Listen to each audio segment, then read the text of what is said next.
This is the Recovery Lab. Here we dive deep into the struggles, victories, and hope that stem from recovery. No shame, no judgment, just truth, grace, and inspiration. Let's walk this road together.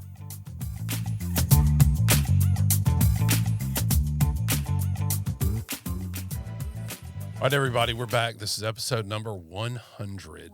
100. The centennial episode. If that's not cause for celebration, I don't know what is. All right, I'm Drew Hassan. I'm David Sugg. And over there with no mic is Daniel Anderson. Working the magic. The wizard behind the curtain. Yes. All right, we're joined today by Georgia Sloan and Julie Crutcher. Welcome.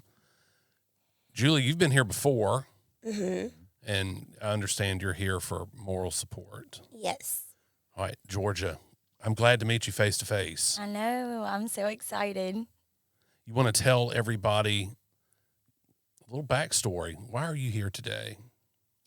Well, I'm here to just share my story and to give others hope. Amen. Yeah. Can't beat that. And you got a lot to offer. I mean, I listened last night to the podcast where the Crossroads, what was It was Miss Leisha Pickering. when she came and told your story, and it was really frustrating to hear how the judge treated you and kind of how he just wasn't hearing what was going on. And I got fired up. I listened to it late at night, which is not really good for me because I literally got bad sleep because it's such a horrible story. But I'm glad to see you made it through on the other side, and we're looking forward to hearing that happy ending. So, what's been keeping you busy? Well, I work a lot. I love my job. I still work for Musi. I handle all of our key accounts, and I'm the sales coordinator. And I just got my own house, and I moved my mom in with me.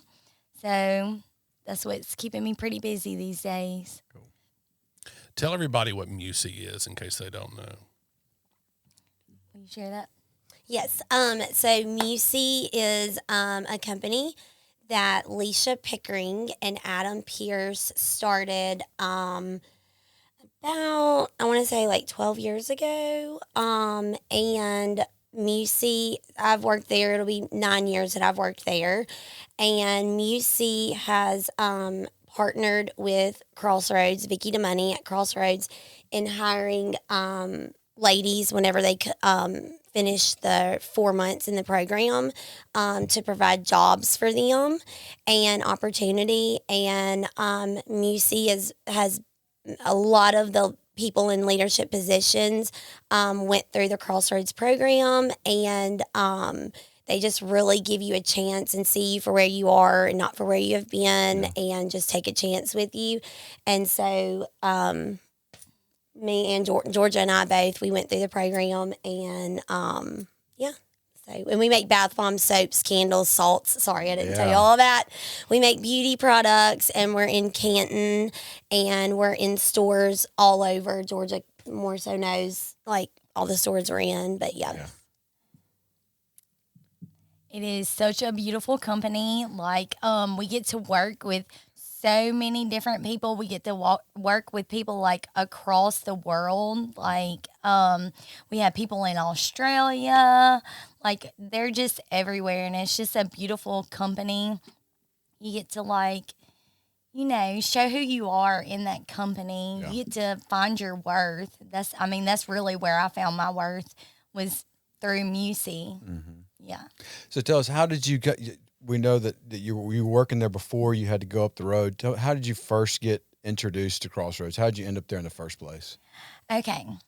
So I was a heroin addict for many, many years. And I had gotten some trouble, and I was in jail.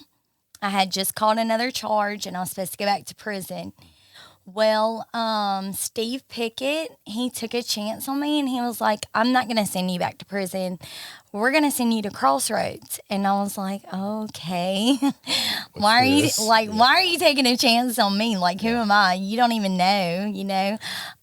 So they took a chance on me and sent me to Crossroads, and Miss Vicky accepted me. My saving grace. God, I love her. I was in Crossroads for about 3.5 months. Well, I never got in trouble. I really sat down and took in everything the program had to offer. And I went to every class. I never missed a class. I just tried to get everything I could out of that program because I was just so tired. I never, just had anybody take a chance on me. So I just wanted to see what I could do, And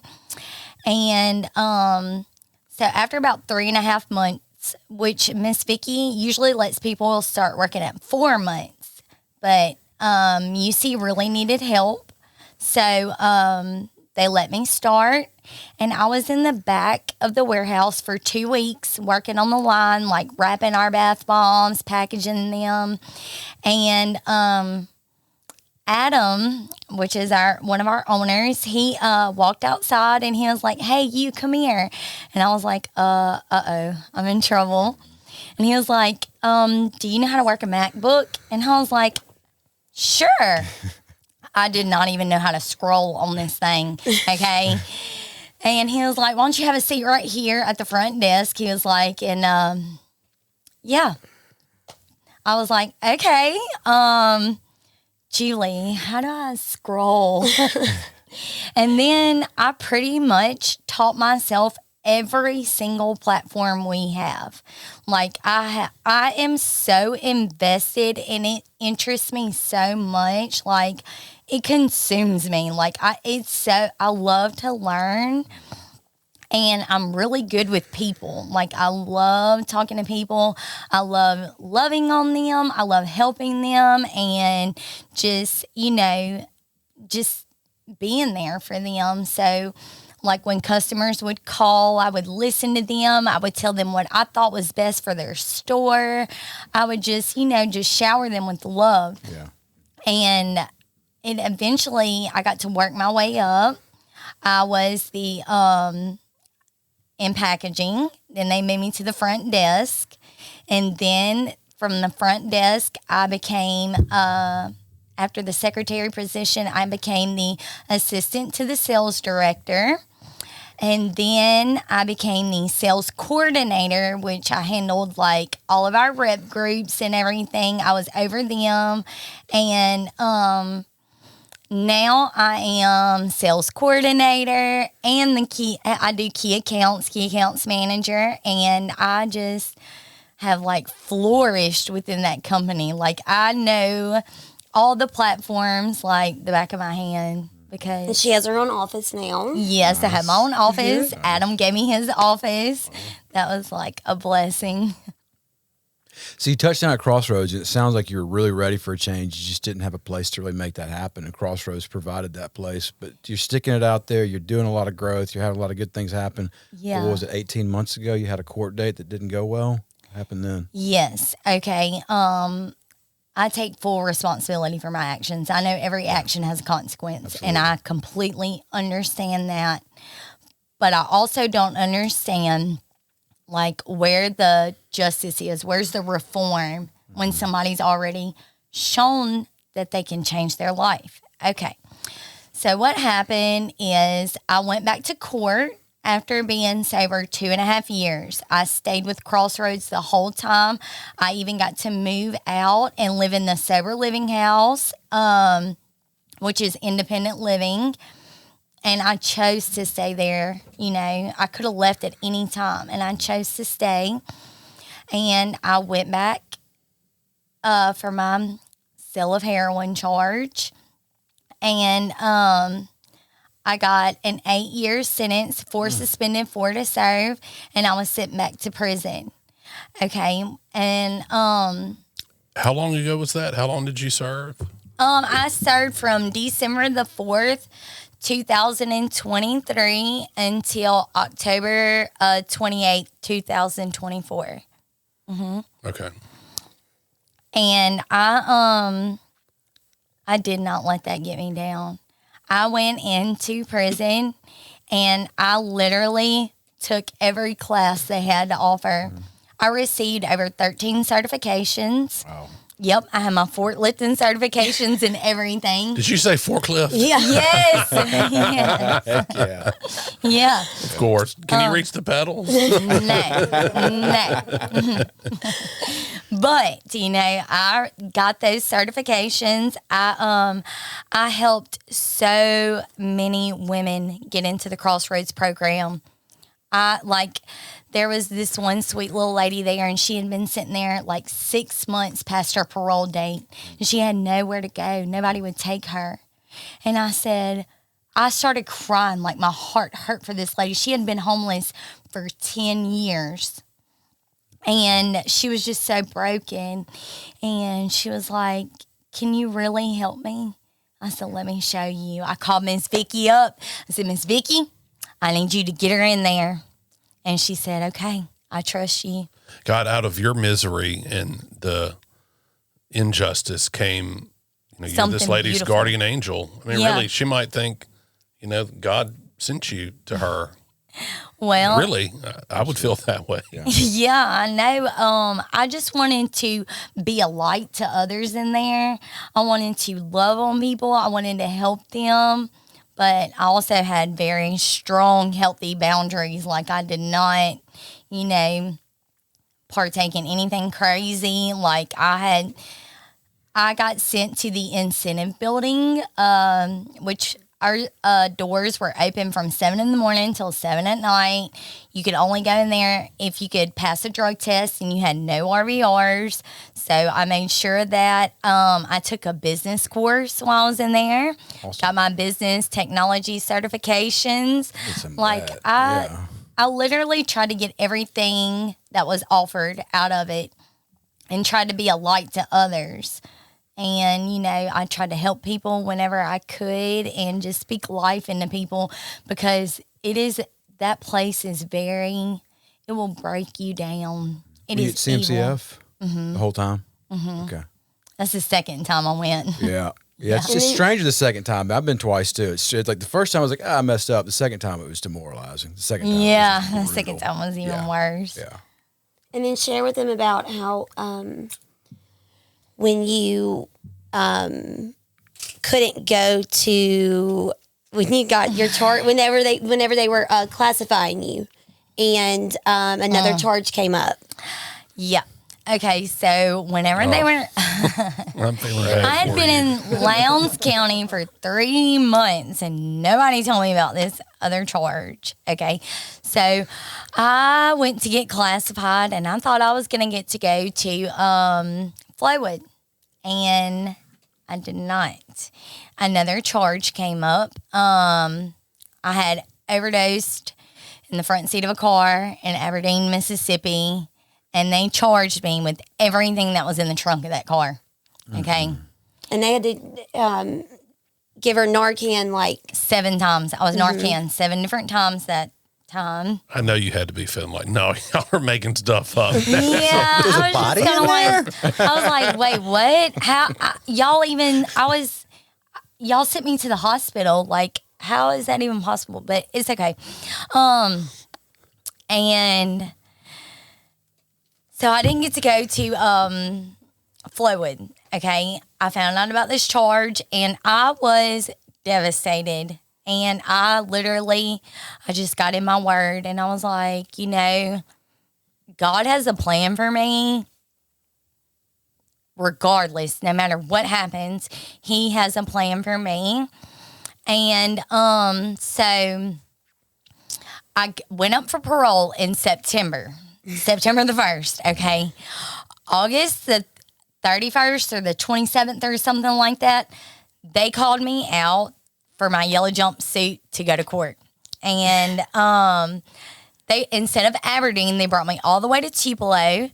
And I was sitting in the courtroom with all these prisoners, and Miss Leisha showed up where the prisoners were, like out of nowhere. She walked in and they were like, oh my God, what are you doing here? You can't be back here. And she was like, I need her to see me. And I was like, oh my God, I just started crying because like I looked horrible. They gave me the dirtiest jumpsuit they could find. Literally had blood on it. It was disgusting. I looked filthy. I was so embarrassed. And Miss Leisha was there for me. And they actually gave me a suspended sentence, and I had to pay a fine. And that was a blessing. And then I went up for parole, and I made it. Like, it was great. That's awesome. Yeah. That's awesome. You went straight back to Crossroads? I did. Okay. Well, we went to go, actually, I went to go pick her up. So it was like all these hurdles, okay? So the day that it's time for her to get out, me and another coworker, Riley, and Will, which is Miss Leisha's son, who Will and Leisha and Riley would go visit her at the prison. They wouldn't let me go visit her because I had been to CMCF before. So anyway, so we're there to go pick her up, and we are sitting there for like an hour, and we're like, what the heck? And then they come and they tell us, sorry, she is being transported. So they're going to bring her to y'all at Crossroads. And I'm like, but I'm already here. Like, this would, save y'all money on having to pay somebody to transport her. I'm here. Yeah. And so anyway, they basically told me that's not going to happen. I called all these people at CMCF while sitting there. They basically told me it wasn't going to happen. So we went to Crossroads, and they wouldn't give us a time. They just said sometime before 5 o'clock. So we go and we just sit at Crossroads. We're just sitting at the house waiting on her, and then Musey is about 10 minutes from there. So we all decided to go back to Musey, and then we get a phone call that, she's on her way. And so we went there, and it was very exciting for all of us to be there to welcome her. And there was probably like 10 people that she had recommended to come to Crossroads. And so all these people that were there that just knew her from being in there. And it was really nice. But it was. Yeah. Yeah. It was so sweet. They were all standing at the door, like, makes me want to cry. They Yeah. were so sweet. Yeah.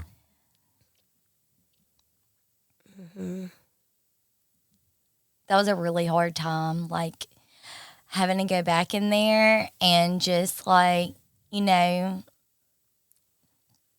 around all the things that I had become so sensitive to now, like violence, drugs, like. I really wanted to ask, was it tempting at all? Was it hard to, how did you navigate not falling into the old behaviors that you previously had? Okay, for one, it absolutely terrifies me now.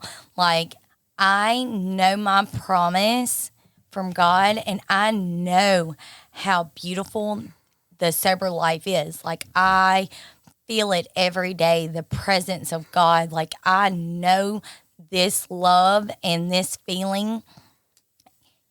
And I can, like, think back to when I was using that fear, that emptiness, that loneliness, that just deep depression I was in, like, and it terrifies me. Like, when I have nightmares about it, oh my gosh, I can wake up feeling that sense of dread all over my body, and there is nothing in this world that can make me fall, like nothing. What a beautiful story. Yeah. Like, Really. my baby brother was my world. Like, I always tell everybody, my mama birthed him, I raised him. Like, that was my pride and joy. Like, we were always together. Okay, well, when we got in trouble, he was locked up, I was locked up, and then I went to rehab, he went to rehab, and he went to Pensacola, Florida, and we were both in rehab together.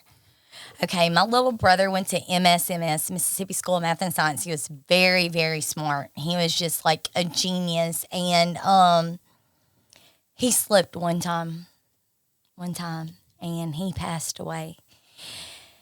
And I had to go to Pensacola to get him. I had to clean out his apartment. Okay. The police, they took all the money. They left all the drugs. They left everything. And I can remember just grabbing it and taking it and flushing it down the toilet like it was nothing. Like there was nothing.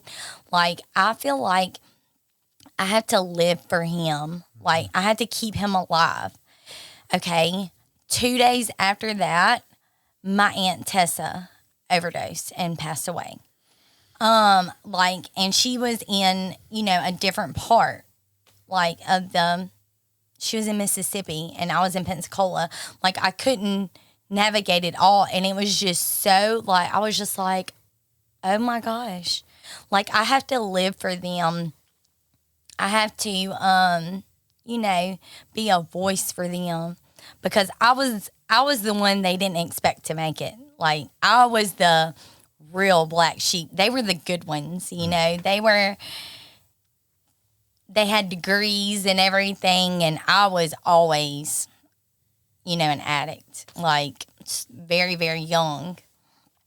And, nobody ever thought that I would get sober, that I would be the one, still here. So you drew on strength from that. I do. I have to I can remember our last conversation. He was so proud of me. He was like, I cannot believe of all people in the whole wide world, you got sober, And, I just have to continue to fight for him to, let people know that he wanted to be sober. He was doing it and he was so just proud of me, and that's all what he always wanted for me and him. It's moving. Thanks for sharing that. I think people a lot of times can read about stuff, or they can see it in the newspaper, they can hear rumors of people passing away, but we've lost friends and family, and have it hit so close to home with you, and have it turn into something positive is remarkable. And I'm glad God was able to do that. For me, a lot of things that have happened in my life, I've used it as more fuel for more addiction. I mean, I was a victim for a long, long time. I'm just so glad that you've taken that stuff, because you've gotten some hard knocks. I mean, some real hard knocks. And I'm glad that God's using that for good stuff, because it doesn't always go that way. It's real easy to be the victim. So yeah. I literally did opiates for over 16 years. I cannot believe exactly where I'm at today. It's kind of still blows me away. I'm like, oh my gosh. Well, I've said this a million times, and I'm gonna have to adjust myself if Daniel doesn't get on to me. It's hard enough to get sober, period. Yeah. But it's even more difficult for girls. And if you're even a little bit of an attractive woman, it's much more difficult, because girls never run out of places to stay. Girls never run out of drugs to do. There's always old boy lurking around that's willing to share. And, my fat ass had to sleep in the car a couple times. Many nights. A borrowed van from this, in an apartment complex. And I remember I'm out there in this van, and this girl keeps creeping back out there to see if I'm still out there. And I'm thinking, I'm in a piece of this broke down van. I mean, what do you think I'm going to be doing out here? Anyway, so it's much more difficult for women. Yeah. I have seen that time and time again. So that both of you have climbed this mountain is remarkable. Mm-hmm. And look, even if you're a woman with no teeth, you can probably make it a little easier than a guy can. Oh my God. So listening to your story last night, it got me really angry. It really did, because I've been in some of those same situations. I've seen the book thrown at people that didn't deserve it. And I'm well aware that our criminal system is locking up people and breaking apart families, and a lot of times making the problem worse. However, how did you take that anger and not not act on it. I mean, it kept me awake last night. And like being a victim of like losing friends and family and having a bad run at life is one thing to overcome. But like, I can't get past my anger. Like did God remove that? Has that been something you're still working on? Like because there's got to be a fire in you. Yes. Okay. So I was very angry, but I used that to fuel like the even more of a desire to stay sober and to prove that I am that person, that I'm going to stay sober, that no matter what, this is not going to break me down. This is going to make me better.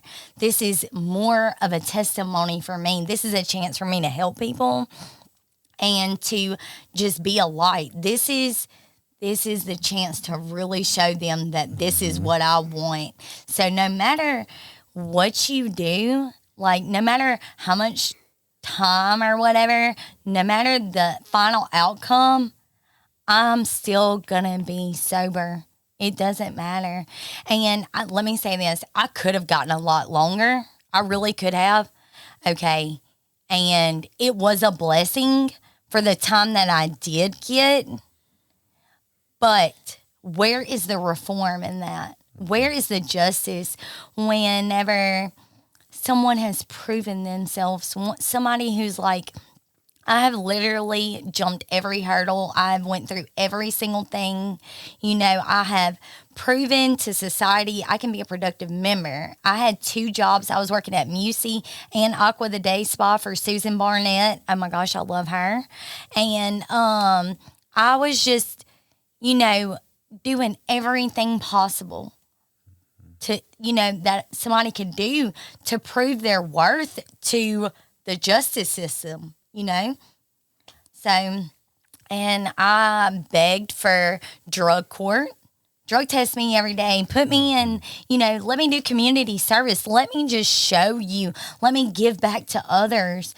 And that was not an option. And so I used my sentence to help others, to bring others to crossroads, to love on them, you know, and to show that That's awesome. it wasn't going to affect me the way they thought it was, I guess. I mean, isn't that this is the lesson of perspective is king. Depending on how you see this story, it's either a remarkable injustice if you're you, and to those 10 people you helped get into crossroads, it's the greatest thing that ever was. Yeah. I mean, imagine you're stuck in prison and you can't get out because there's nowhere to go. Mm-hmm. I know y'all can imagine this. Yeah, so what other options are there besides Crossroads? Crossroads is filling a big gap on where people can go out on parole. Are there a lot of other things like Crossroads? Are there other options, or are most people going to just halfway houses, or what? I mean, there are halfway houses, but if you can't get accepted into a halfway house, you will sit there until your flat time date if you have nowhere to go, if you have no family, if you have burned every bridge, if you are homeless, if you have nothing out there, you will sit there and they do not care. You would think they'd be incentivized to find programs to get people into so they can get out and thus get off the... I mean, get off You'd think you would. Well, that's like we're listening to her story last night. You know, she's working. She's adding $50,000 a year to the Mississippi economy, paying taxes, doing things, and then going to flip the script and go do time and cost $50,000 a year to Mississippi taxpayers. Yeah, you'd think that incentives would work the other way and say, no, we're not going to lock these people up. We're going to let them work and let them do things and add to society instead of have society take care of them. But that's not the way a lot of these judges and it's not the way they think. Yeah. They really want to hang us high. They really think that we're the scourge of America. Yeah. Yeah, it's more about like a punishment rather than, you know, like reform, you know, because like if anybody showed that like I feel like Georgia did do that. You know, she never failed a drug test. She stayed at Crossroads. She had a very good job. She had a very good support system. You know, and with all of that, you know, they still sent her to prison. And, you know, we were blindsided by it. 'Cause she went in with an open plea And, you know, this whole time we thought she was going to get either house arrest or drug court. Yeah. And I remember just being like so devastated because I literally felt like I lost somebody. Like I really, like how when someone just suddenly dies, that's what it felt like, because it was like all of a sudden it's like, oh my gosh, she's going to prison. Like, we got to figure this out, you know? And Leisha's calling me like, well, I have her phone in her purse. I need to give it to her. And I'm like, she can't have her purse and her phone, you know? Like, this is like reality. Like, she's, you know, it was a hard reality for everybody. Well, here you are standing on the mountaintop telling your story, so that when it does happen again, there's a woman out there that can think, well, she did it. You can be this model. And that's a wonderful place to be. That is all of what recovery is about, and 12-step work and being there for the next person. And I even like left my phone number with people in there, so somebody else needs help getting into Crossroads, because nobody in there is trying to help you. The case managers do not care. They just don't care in there. They're not trying to help you get out. They just Don't care. Sad. Yeah, and if you don't have somebody out here like advocating for you, it's like when she was in Lowndes County, people were going to the prison and she wasn't going. People that got there after her, and they kept telling me that they, you know, we sent her paperwork. And so I had to call Miss Vicky, who, you know, she works directly with MDOC, and she called somebody who was over that, and come to find out her paperwork was never sent. But when that lady made that phone call, her paperwork was sent, and she was sent to prison within a week. But had she not had anybody to call, she would have just sat in county. And county, if anybody that knows, county is hard time. Yes. You know, prison is bad, but county time is the worst. Way worse. Well, you're not getting any of your day you're not getting any of your time and a half or whatever. You can't get any classes. You can't get any MET time or whatever it is. You're just sitting there just doing nothing. Just rotting. There. Yeah. So what's next? You're back at work. You're back. You've got you come through, got a great happy ending to this. What you're working at music, but what do you want to do to give back? Or are you doing something? Are you trying to get back into the penitentiary to carry the message to these people? Or are you just taking care of your own stuff right now? Do you have some goals to get back into some more outreach work or what? Well, I've got to meet with the Attorney General. Me and Julie both did, and we got to share our story. She came up to Musi, and that was a blessing. And I got to meet Supreme Court Judge Ninko, and she is a beautiful woman. They are so beautiful. And how did that go? Tell me about that. Well, they wanted to meet with Miss Leisha. And Miss Leisha wanted me and Julie to share our stories with them.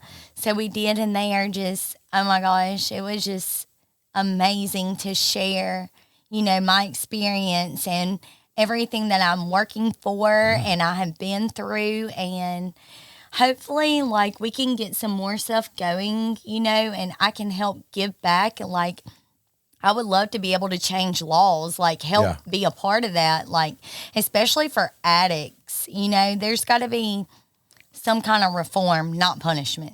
You know? Did you feel heard by them? Yes, I did. Good. Yeah, I did. It was beautiful. Like, we were only supposed to have like 5 minutes, and I was like, okay, I'm gonna give you a little short story, and she was like, no, I need to hear everything you have to say. And they were crying. Like, it was beautiful. Wow. That's awesome. Yeah. That's the other things that weren't happening 10, 15 years ago. I mean, they never wanted to get our side of the story. They just didn't care, man. The jailbirds, just lock them up. And something that's powerful right there. That's amazing. I'm so glad you got that opportunity.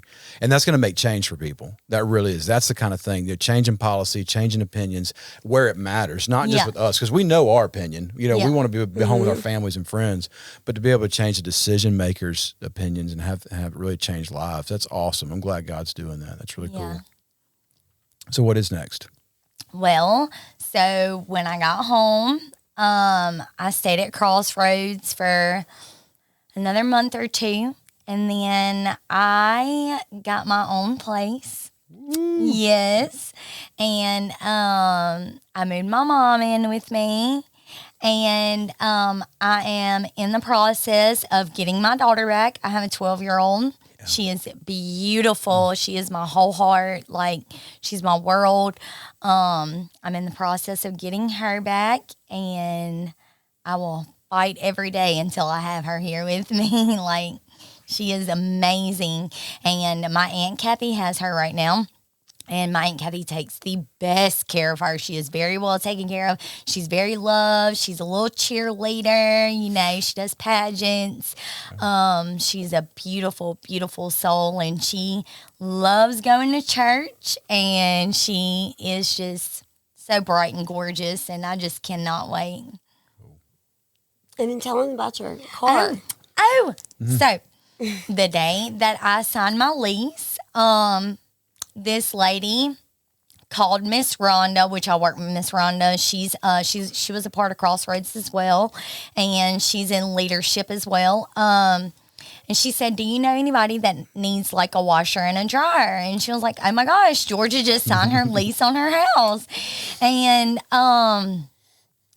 she gave me literally. Shout out to Miss Charla. I love you. She gave me everything out of her house. Her washer, her dryer, coffee tables, everything. And she texted me on Christmas Day. She said, "I have another gift for you." And I was like, "Oh my God, what is that?" She was like, "I'm going to give you my car." I was like, ah. It's just been such like a blessing, and being able, you know, to have people like do stuff for me that would have never done this in a million years, you know, if I would have been in my past life. It's just beautiful. Yeah. It's a blessing. That's grace, getting stuff we don't deserve. That's just total grace. Wow. That's awesome. Yeah. And a shout out again, not that they really need it, for Crossroads and Music, you know, for leaving the porch light on for you. Right. Absolutely. Having you something to look forward to and somewhere to land and something to help you see the light at the end of the tunnel. You know, when I get out of here, I'm going to continue my good efforts and be this example. Yes, they literally stuck by me every step of the way, no matter what season I was in. When I first got there, they believed in me when I didn't believe in myself. They seen something in me that I definitely didn't see in myself, and they loved on me, you know, like without wanting anything in return. And they just showed me, like, they put me in an environment where I could grow as a person, where I was safe and where I felt seen and heard, and just showed me so much more to life. Like, I've been to other rehabs before, and Miss Vicky, like, helps you every step of the way. She's going to be there for you when you want to find a job. She's going to lead you to the right people. She's going to love on you. She has unlimited grace and mercy.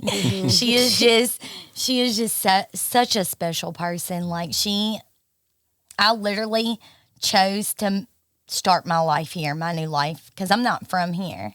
And I chose to move my mom down here so we could be closer to Miss Vicky and Miss Leisha and Julie and my job, because this is where I want to make my life now. This is what I want. I don't never want to go back to the person I was before. Yeah. Amen. Amen. These big stories like that where it's really, really bad and then it gets really, really good, sometimes it's easy to overlook kind of the mundane middle. Like, can you tell us what's your program, your day-to-day stuff look like? I mean, what are you doing? 12-step? Are you doing Celebrate Recovery? Is it just church? Like, what's the real recovery looking like?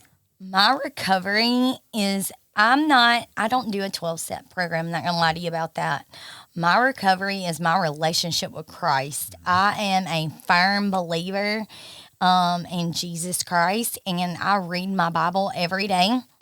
Me and my daughter, we do daily devotions. Nice. And we, just a very spiritual person.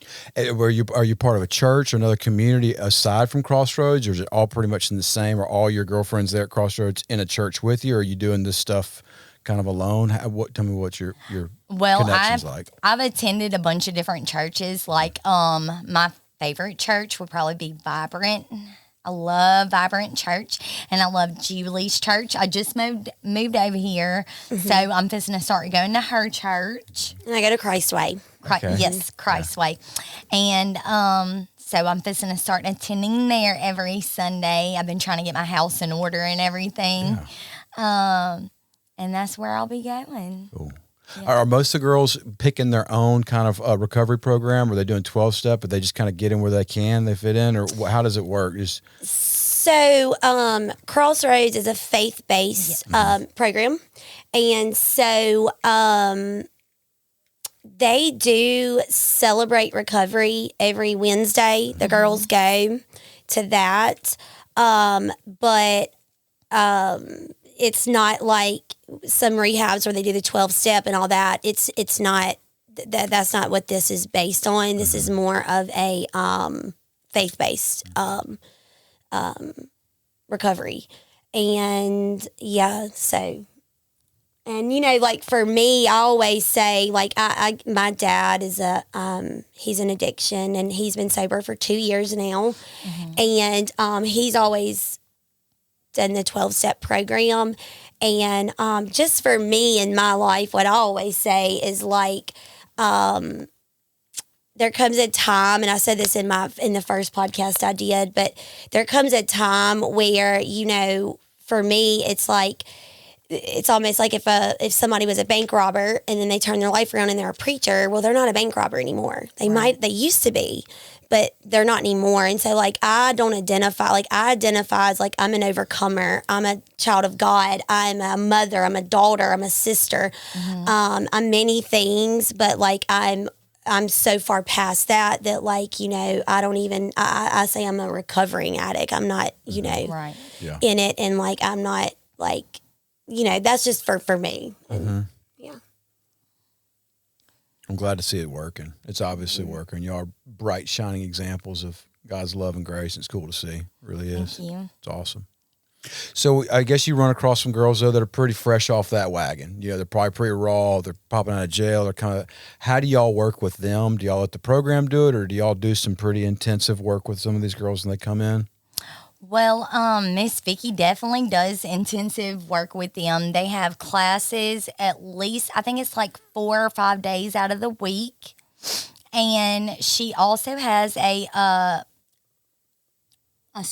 thrift store that you will work at, or the warehouse that you will, you know, put the work back into the community and for Crossroads. And you will go to church on Sunday. You will go to Celebrate Recovery in the week. And there is people that come out and speak life into you. They do Bible studies with you.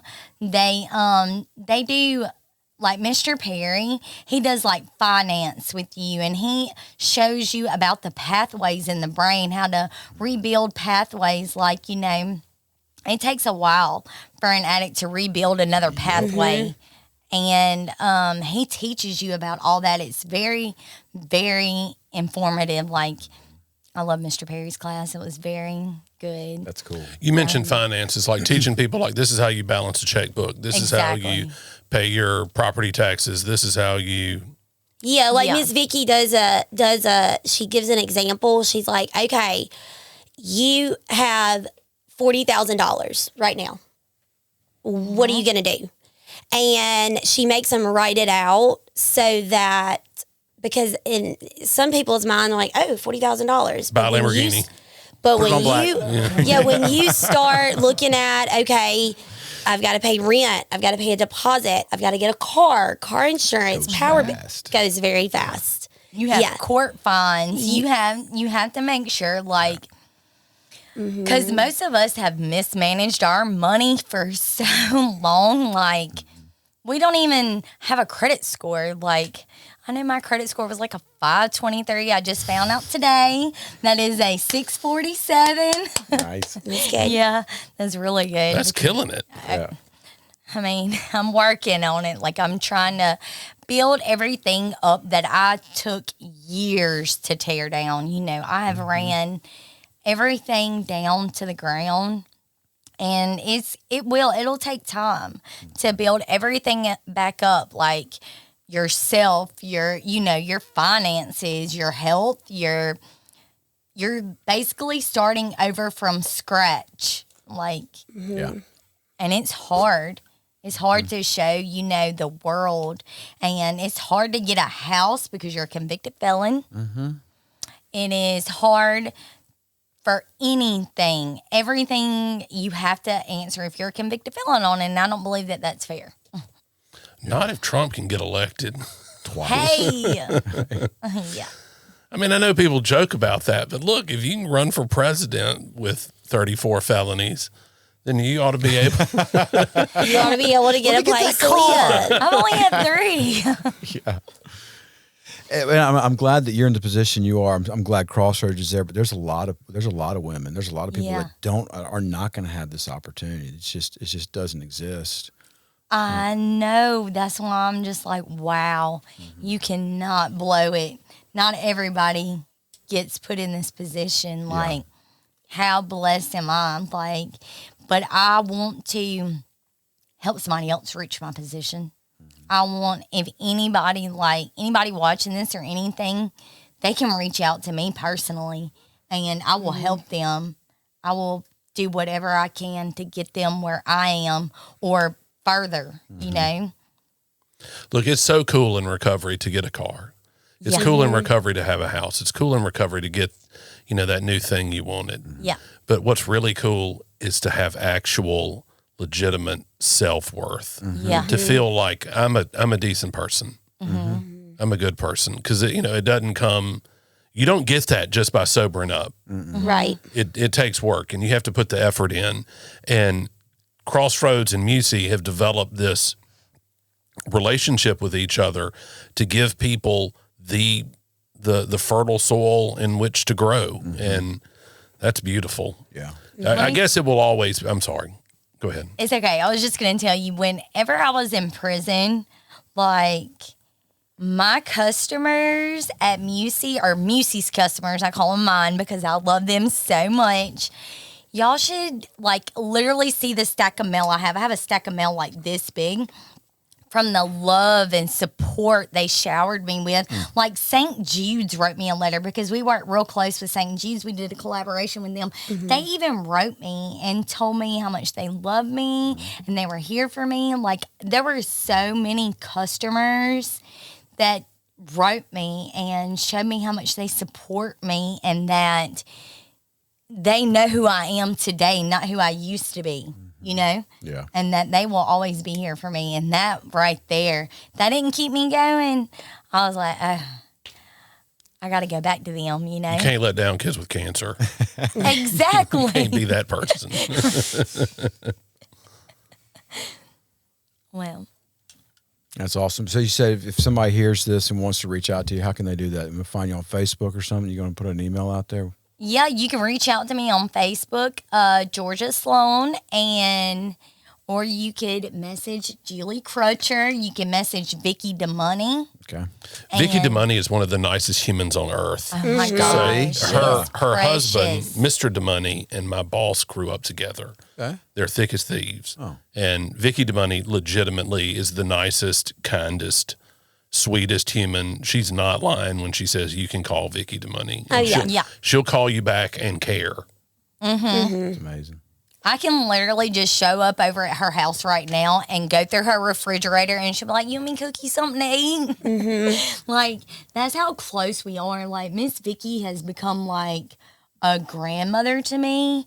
Like, I cannot wait for my daughter to grow up with her, like to be around her and to feel the love that I feel from her. Because it is so genuine. It's just a blessing. Like, somebody that didn't have to take a chance on me has just become my biggest fan. Like, she is just there for us, and she will do anything in the world for us She literally texted me right before I came in here. Like, Yeah. I love her so much. It's awesome. Yeah, she's like a second mom to me, and like my kids call her Nana, and she. I mean, if I have to bring Molly Kate to work with me or Sophia, you know, they rent a space from us at Musey. So Crossroads, their headquarters is right beside us. And, I mean, my girls will go over there and hang out with her, and she'll watch them. Like if I have a meeting or something, like she's, you know, she's like a mama to me. That's cool. Well, all y'all listen out there, if you like this podcast, you like this episode, please share it. If you think you can find somebody that can find this helpful, hopeful, anywhere, carry this message, please share it with the people who need to hear it. If you want to reach out to them, they've given you their contact. You can find them on Facebook. If you've got a story you want to tell, it's going to be hard to top this one. But if you got a story you think that can offer hope and help other people, reach out to us, comment in this episode. Find us because we want to hear those stories, and we want to give y'all a platform. I'm glad giving y'all a platform because y'all deserve one. Y'all really do. You're an amazing story. Thank you for sharing that with us. Thank you. Thank y'all for letting me be here. Look, you can come back anytime. Oh, I definitely will. Drew's got some questions he likes to ask, and although you've already kind of talked about, I think you could tailor them for what she's. Would you do your thing? Yeah. Thank you. All right. What do you do poorly in your day-to-day recovery faith walk? What do I do poorly? What do you do poorly? I am a stressor. I have the worst anxiety out of anybody in this whole world. I obsessively, compulsively stress and worry. I cannot help it. That's one of my weaknesses. Like, I don't rely on God. I take it onto my body, and I have stomach issues from it. Like, I can't help it. I take on the weight of the world, and I have lots, and I don't lean on God for my anxiety. I take it on myself. That's one thing I do poorly. All right. What do you do well in your faith walk? I love on people. I show people there is a better way. I try to anybody I come across, I try to speak life into them and give them encouragement and just, you know, give them a smile, a hug, and just hopefully they will see, you know, the change and the Christ inside me. Beautiful. That's awesome. Beautiful.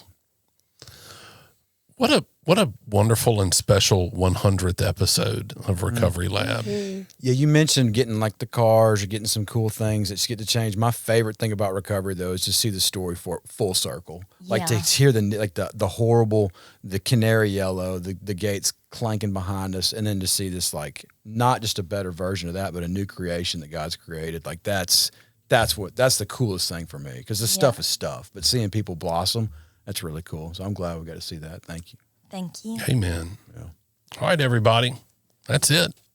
We're done. Y'all did great. Oh, thank you. Thank y'all for having us so good. Yes. Glad to be here with Georgia.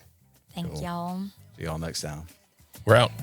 Goodbye, guys. Right.